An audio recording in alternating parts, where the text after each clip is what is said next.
Muy bienvenidos a todos una vez más al servicio juvenil de la Iglesia Adventista del Séptimo Día en New Britain. Ya estamos a fines de agosto. Las vacaciones de verano casi han terminado. Pronto volveremos a la escuela, sea digital o en persona, depende de su distrito local. Nuestros meses de permanecer en casa casi han terminado.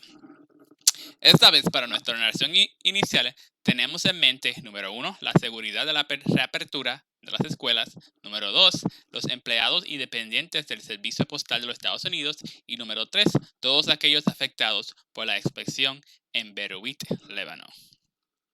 Inclinemos nuestros rostros. Padre nuestro que está en los cielos, santificado sea tu nombre, Señor. Te damos gracias porque tú eres bueno y tú has cuidado de nosotros en todos estos meses.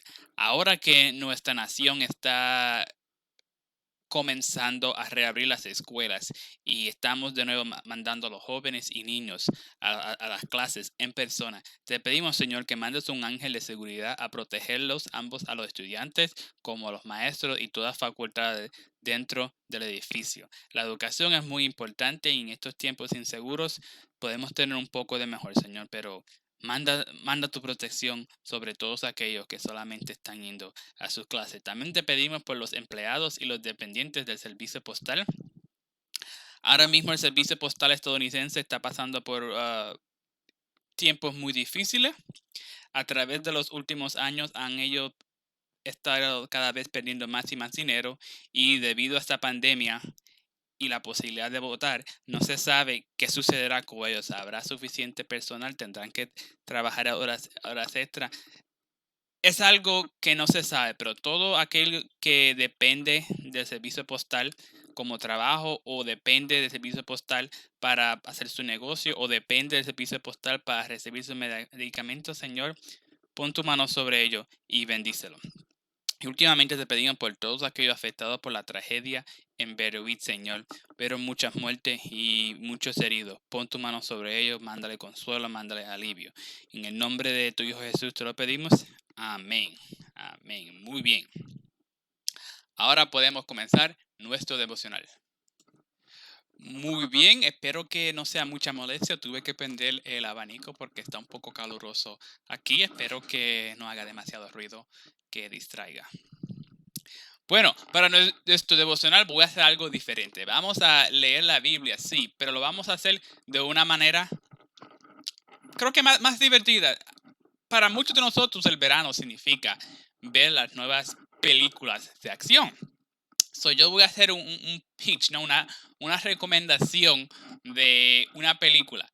Bueno, no tanto una película, sino voy a coger el libro de Hechos y lo voy a presentar como si fuera una película. Así vamos a leer y lo vamos a hacer de una manera dinámica y divertida. Espero que les guste. Y no solamente eso, sino que... Se me fue lo que iba a decir. Sí, continuemos entonces. Permiso. Boom. Soy el tribunal romano. Aquí es donde comienza nuestra película, ¿no?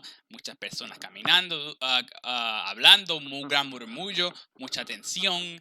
Y aquí empieza, ¿no? La cámara va viajando y va enfocándose y eventualmente esto nos conduce a Pablo, quien está siendo traído por el comandante. Cuando está el comandante a punto de meter a Pablo en la fortaleza, Pablo hace la pregunta: ¿se me permite decir algo? El comandante lo mira y con mucho odio y mucho disgusto y le dice: ¿sabes griego? ¿No eres tú aquel egipcio que levantó una sedición antes de estos días y sacó al desierto a los 4,000 sicarios? No.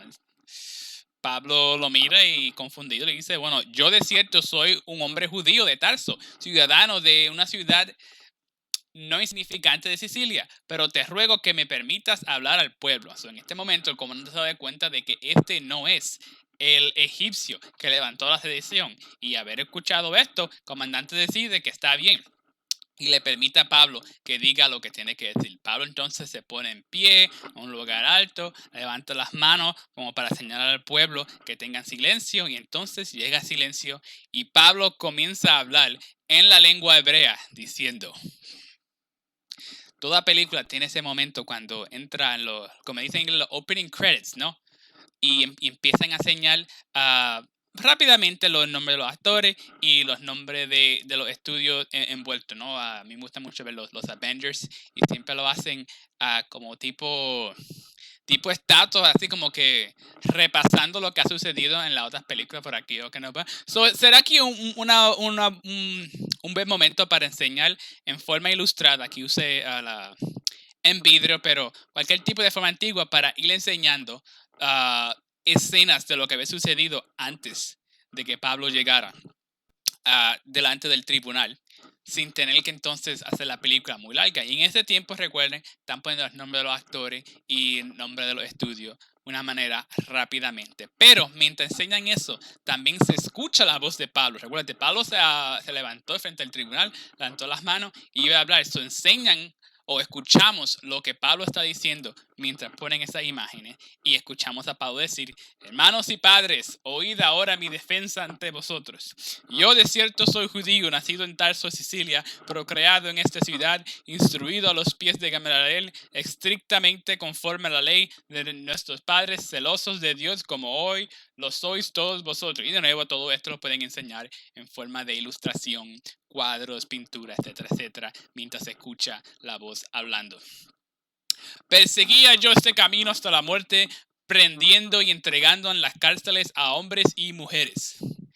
Como el sumo sacerdote también me es testigo, y todos los ancianos de quienes también recibí cartas para los hermanos, fui a Damasco para traer presos a Jerusalén, también a los que estuvieran allí para que fueran castigados. Y de nuevo se enseña en imagen, etcétera, etcétera. Y ese es el testimonio de Pablo. No lo voy a leer, creo que en esta altura ya todos sabemos cuál es el testimonio de Pablo. A Pablo le encanta su testimonio, él lo dice cientos de veces, no lo siento, pero lo dice varias veces durante el libro de Hechos, siempre está él recargando. Para que no lo saben, iba camino a Damasco, hubo una gran luz, el caballo se asustó, él se cayó del caballo, quedó ciego y la voz le dice que tenía que ir a Jerusalén, se me olvidó, pero él sigue la voz y eventualmente se queda ya unos cuantos días. Cuando le hacen el milagro, le restauran la vista y entonces él llega a ver que él estaba persiguiendo al pueblo de Dios y entonces se convierte. Esa es la historia basada muy rápido. Es larga, pero de nuevo, estos son los créditos de apertura, o se puede enseñar todo esto en forma de visual para que la gente tenga un contexto de quién es Pablo antes que comiencen. Entonces, ¡boom! El título. Operación Damasco. Fue el mejor título que pude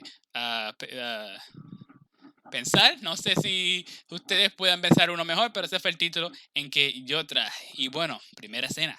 Estamos delante del tribunal romano, tal donde nos dejamos junto antes de los créditos, ¿no? Y todos lo oyeron esta palabra y alzaron la voz diciendo, ¿no? Todo el pueblo está molesto. Quita de la tierra a tal hombre porque no conviene que viva. Y empiezan a arrojar piedra y se quitan la ropa y polvo al aire. Y tanto es la conmoción que el comandante tiene que meter a Pablo en su fortaleza y lo ordena a que sea azotado para que entonces él hablara y así el comandante saber exactamente por qué es que tanto lo odiaban a él, porque el comandante hasta este punto él está confundido. Al principio pensaba que Pablo era el egipcio que causó la sedición y ahora se da cuenta de que no, pero ve que todo el pueblo lo odia. Entonces él quiere saber exactamente quién es Pablo y qué Pablo ha hecho. Cuando lo llevan a azotarlo, perfecto momento para un flashback, ¿no? Una escena retrospectiva, la cámara y vamos para un buen tiempo hacia la casa de Felipe el Evangelista, donde Pablo se había quedado ahí unos varios días con sus compañeros. Y mientras permanecían allí en la casa de Felipe el Evangelista, entonces llega el profeta llamado Ágabo, quien viene a donde ellos, le toma el cinto de Pablo, se lo amarra a sus pies y las manos y le dice: el Espíritu de Dios me ha dicho que así los atarán los judíos en Jerusalén al hombre de quien es este cinto y lo entregarán en manos de los gentiles, ¿no? Cuando Ágabo dice tal cosa, obviamente hay una conmoción entre los compañeros. No, ¿cómo va a ser, Pablo, por favor? Y todos entonces empiezan a rogarle a Pablo: Pablo, no vayas a Jerusalén, te van a amarrar y te van a entregar a los gentiles, por favor, no lo hagas. Pero Pablo le responde: ¿qué hacéis llorando y quebrantando en el corazón? Porque yo estoy dispuesto no solo de ser atado, sino también a morir en Jerusalén por el nombre del Señor Jesús. Pero ellos siguen insistiendo, por favor, Pablo, no vayas, tú eres demasiado precioso para el evangelio, lo necesitamos. Pero al fin y al cabo no pudieron persuadirlo a que se quedara. Por lo tanto, dijeron que se haga la voluntad de Dios, ¿no? Ahí entonces se nos acaba nuestro flashback y regresamos a la corte de los látigos. Pablo está siendo preparado, le quita la camisa, lo están amarrando, etcétera, etcétera. Cuando entonces Pablo se dirige hacia el centurión que estaba presente y le dice, ¿está permitido que ustedes azotar a un ciudadano romano sin haber sido condenado? El centurión entonces se queda un poco así atónito de que, ¿cómo? ¿Tú estás seguro de lo que tú dices? Y inmediatamente va hacia su comandante y le avisa diciendo, tenemos un problemita que vamos a hacer porque este hombre dice que es ciudadano romano, ¿no? El comandante, que estoy seguro que lo ha escuchado todo, más probable duda que sí, pero la ley era muy específica. Los ciudadanos romanos no se podían castigar antes de su juicio. Por lo tanto, él tiene que asegurarse. Y va para el comandante y le dice, dime, ¿eres tú ciudadano romano? Y Pablo le dice, sí.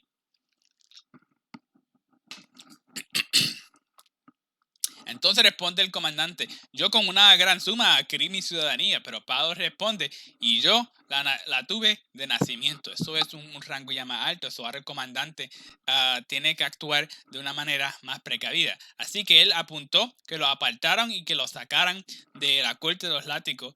Al darse cuenta de que sí, Pablo era un ciudadano romano y lo habían atado ya aún antes de su juicio. Entonces ahora Pablo está delante del concilio. Es el día siguiente. Antes de eso, como en una película, tenemos que enseñar que Pablo lo amarran y lo dejan pasar la noche, dormir. Ahí tiene un poco de alivio de que, bueno, por lo menos hoy tengo libertad. No sabemos lo que mañana nos trae. El día siguiente estamos aquí delante del concilio y quieren saber con certeza exactamente cuál es la causa por la cual acusan a Pablo.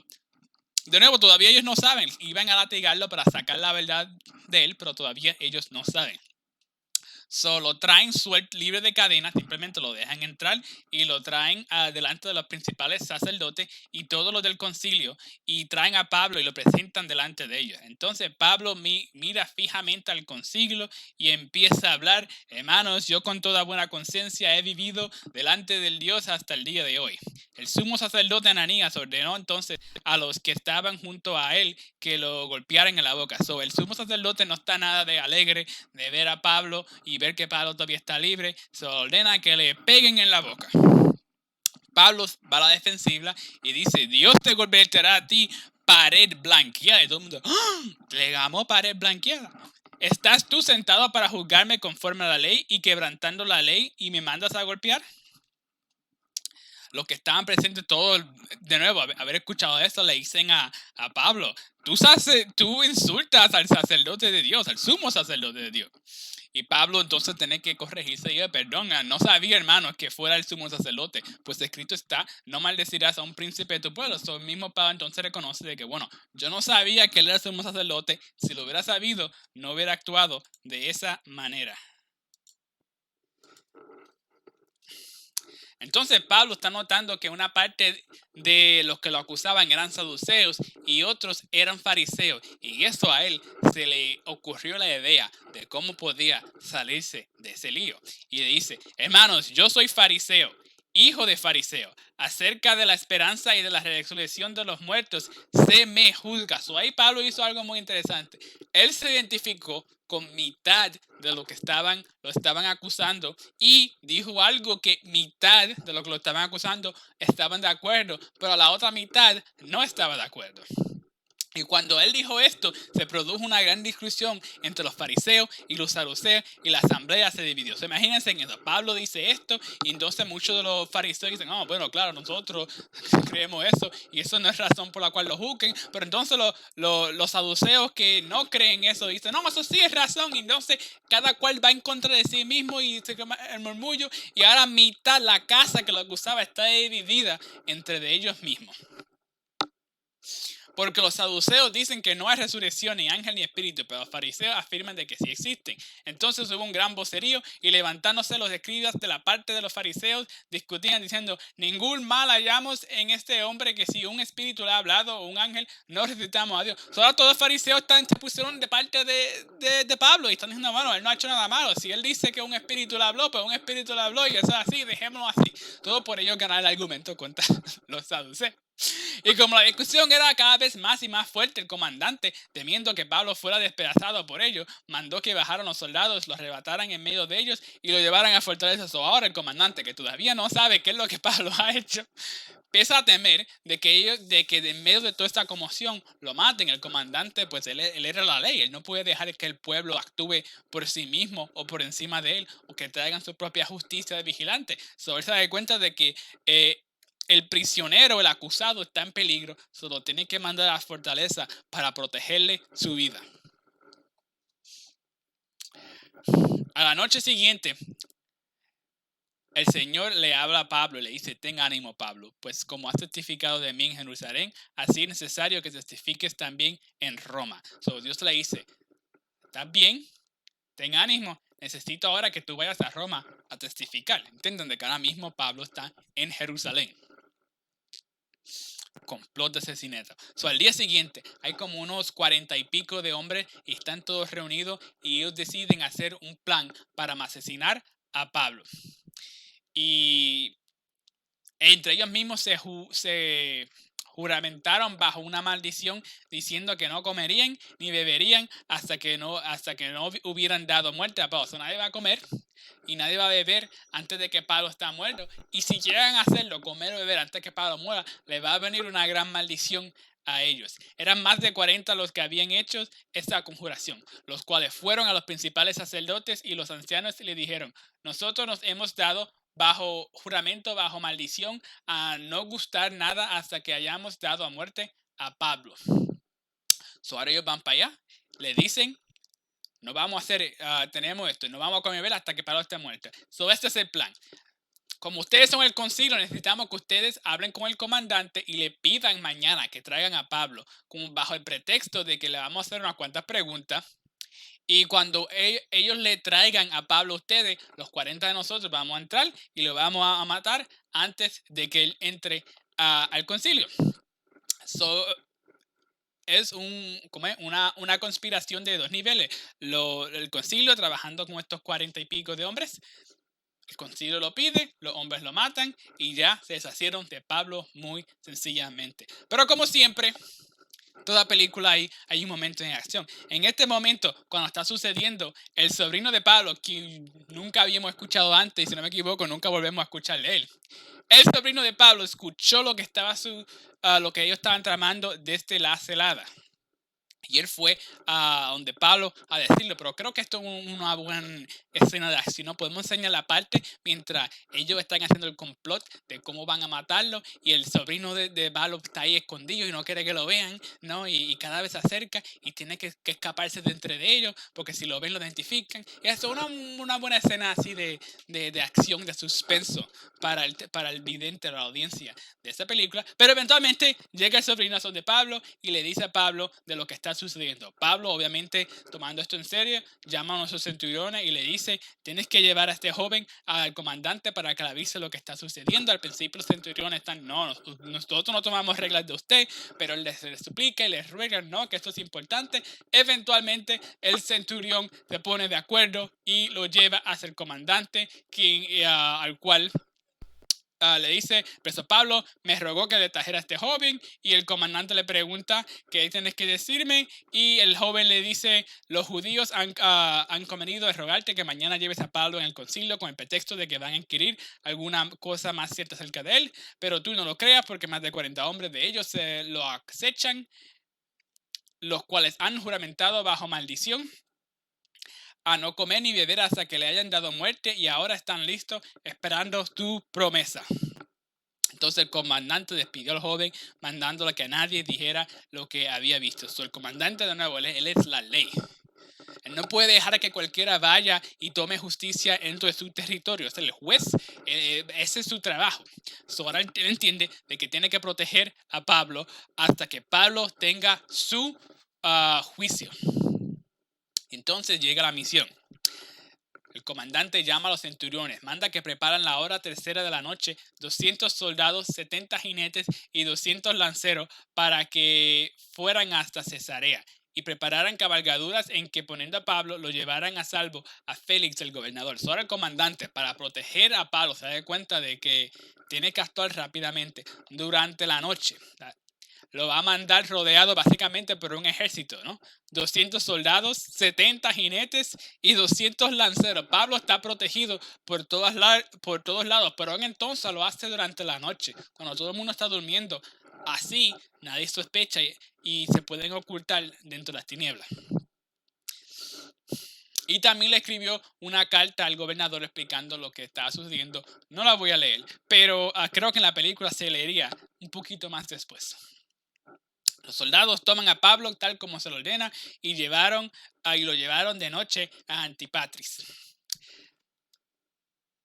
A pesar de que el texto aquí rápido brinca, creo que esta sería una de las partes más de acción de la película, ¿no? Tienen que ellos salir de noche, tienen que hacer mucho ruido, están los 40 hombres durmiendo y tienen que sacar la presa, les mandan señales y están los de jinetes corriendo y todo eso durante la noche mientras hacen el viaje, ¿no?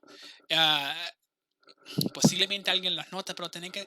Ok, tomando un poco de libertad artística, pero tiene que ser así para que la historia sea interesante. Al día siguiente, dejando a los jinetes que fueran con él, volvieron a la fortaleza. Cuando ellos llegaron a Cesarea, le dieron la carta al gobernador, presentaron también a Pablo delante de él. En ese momento enseñan al gobernador Félix, coge la carta, la lee, y ahí es cuando se leería, ¿no? Y se escucha la voz del otro escribiéndole, explicando la situación. El gobernador lee la carta y le pregunta de qué provincia era, y al saber que era de Sicilia, les dice: te uré cuando vengan tus acusadores. Y mandó que lo vigilaran en el pretorio de Herodes. Ahora lo mandan para el pretorio de Herodes y ahí lo van a cuidar los soldados. Y entonces aquí se acaba la película y nos enseñan: Pablo permaneció prisionero en casa del gobernador por 2 años antes de ser enviado a Roma. Nunca fue encontrado culpable de algún crimen. Roma es importante porque de nuevo Dios le había dicho que necesito que testifiques en Roma. Estos 2 años fueron muy interesantes. Nunca encontraron que Pablo fuera culpable de algún crimen, pero estaban esperando un soborno y querían complacer al pueblo. Y hubo mucha política detrás de eso, donde Pablo básicamente quedó olvidado dentro del pretorio de Herodes. Y eventualmente fue enviado por barco hacia Roma, donde naufragó. Y eventualmente fue a Roma, pero ahí se acaba el libro de Hechos, nunca sabemos cómo le fue en Roma. Pero de nuevo, aquí sería los end credits, los créditos del final, cuando enseñan todos los nombres. Y de nuevo pueden enseñar poquito escenas por aquí y por allá de los próximos acontecimientos después de, incluyendo cuando la víbora lo muerde y la sacude el fuego y vive y todo eso. Y bueno, este es el mensaje, ¿no? Yo creo que dentro del libro de Hechos, estos 2 capítulos siempre a mí me han atraído mucho porque sí demuestran una historia muy, ¿cómo se dice? Con mucha acción. Siempre he sentido que sería bueno hacerla o animada o actuada porque tiene algo interesante donde todo este gran pueblo está intentando de matarlo, pero Dios lo protege, le manda su ejército, le manda el comandante, le manda el centurión y por todos lados él está protegido legalmente para que no le hagan daño. Y siempre me he preguntado yo, últimamente, ¿qué pasó con estos 40 hombres? Ellos dijeron que no iban a comer ni beber y obviamente Pablo no murió por mínimo de 2 años más. Terminaron maldecidos, se murieron de hambre, yo no sé. Pero debido a eso, les voy a pedir que inclinemos nuestros rostros para cerrar este mensaje. Padre nuestro que está en los cielos, te damos muchas gracias, Señor, porque tú eres poderoso. Tú puedes más que los hombres. Aun cuando Pablo estaba rodeado por más de 40 hombres que querían matarlo. Tú le mandaste más de 200 soldados para protegerlos. Y ahora que estamos siendo preparados para regresar a las clases, para regresar al trabajo, para regresar a algo normal, podemos tener nosotros nuestros miedos de lo que nos espera ya, pero tú eres más poderoso de todo. Tú puedes mandar tus ángeles a que nos protejan y de la misma manera que protegiste a Pablo. So, Señor, te amo. Muchas gracias por todo esto. Y te pedimos en el nombre de Jesús que sigas cuidando de nosotros. Amén. Como siempre, en esta parte, simplemente repaso que en nuestro servicio en inglés tenemos también el segmento llamado Tiempo Compartido, que entre muchas otras cosas incluye compartir testimonio, pedido de oración, hablando acerca de nuestra vida, exhibición de talento, noticias recientes y memes. Entonces, si usted tiene algún testimonio o pedido de oración, puede dejarlo en los comentarios y posiblemente lo puedo leer en la próxima transmisión o ponerlo en nuestro círculo de oración. Si desea compartir cómo fue su mes o algo especial que llamó atención, si adelante, los testimonios no tienen que ser milagrosos. Si desea compartir algún talento, eso sí, tiene que avisarme con anticipación para entonces yo coger el video y poder incluirlo en el video del próximo mes. Y con eso dicho, nos veremos en septiembre. So, muchas gracias por escucharnos. Hasta la próxima. Dios les bendiga. Adiós.